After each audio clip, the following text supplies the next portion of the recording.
এই ফ্রিজটা সমস্যা দেখা দিচ্ছে যে অন করলেই শর্ট হয়ে যায়। তো এটাকে আমি এখন চেক করব। ইনশাল্লাহ আপনারা দেখতে থাকেন, অ্যানিপিলিকটিক পেজ ফলো দিয়ে এবং সাবস্ক্রাইব করে সাথে থাকেন। আসসালামু আলাইকুম।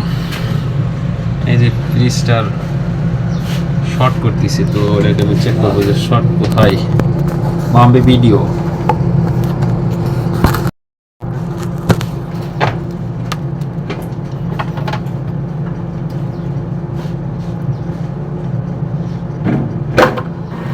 প্রথমে আমি যেটা দেখবো সেটা হচ্ছে যে মেন লাইনের যে সকেটের যে তার, প্লাগের যে তার, সে তারটাকে ঠিক আছে কি না। তো সেটা আমি মিটার দিয়ে চেক করে নিলাম, তো তারটা মোটামুটি ঠিক আছে।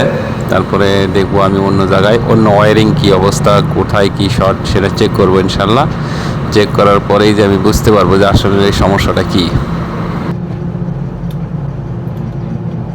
যে যেখান থেকে ভিডিওটা প্লে করছেন আপনাদের সবাইকে ধন্যবাদ, এবং ভিডিওটা ভালো লাগলে অবশ্যই একটা করে লাইক এবং শেয়ার করবেন। আপনার মূল্যবান মতামত কমেন্ট করবেন, আমি ইনশাল্লাহ আপনার কমেন্টের উত্তর দেওয়ার চেষ্টা করব। সে সাথে অ্যানিপিলিকটিক পেজ এবং চ্যানেল সাবস্ক্রাইব করে দিবেন। তো দেখতে থাকুন আমি কাজটা করি।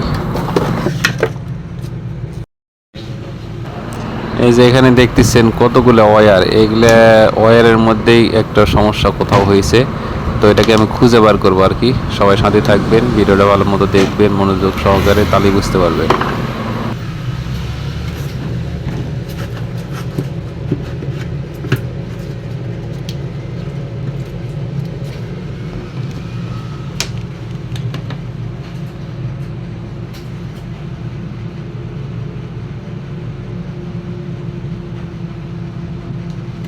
যাই হোক, ওই সাইডে দেখলাম ওখানে কোনো ফল্ট পেলাম না, তো এই সাইডটাই মনে হচ্ছে সমস্যা আছে।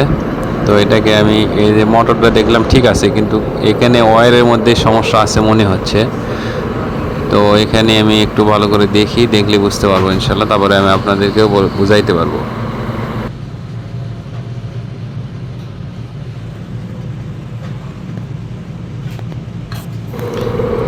এখানে যে ভিতরে যে লাইট চলে এবং ফ্যান চলে, সেই লাইটের আর ফ্যানের তার আমি কাটে দিছি। এই যে এটা তার কাটে দিছি যে দেখার জন্য যে আসলে সমস্যাটা কি লাইট থেকে হচ্ছে নাকি ফ্যান থেকে হচ্ছে, এটা দেখার জন্য।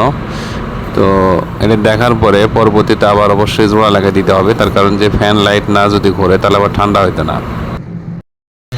যাই হোক, অনেক খোঁজাখুঁজির পরে, অনেক কষ্টের পরে ফ্রিজটাকে চালু করতে সক্ষম হয়েছি। সমস্যা ছিল যে এই যে এখানে কে জানি এই যে তার দুটো একটি করে জোড়া দিছিল, মানে নিউট্রাল আর ফেস দুটো একটি করে জোড়া দিছিল, দেওয়ার কারণে এই সমস্যাটা হচ্ছিল। যাই হোক, অনেক খোঁজাখুঁজি পরে চালু করছি ইনশাল্লাহ।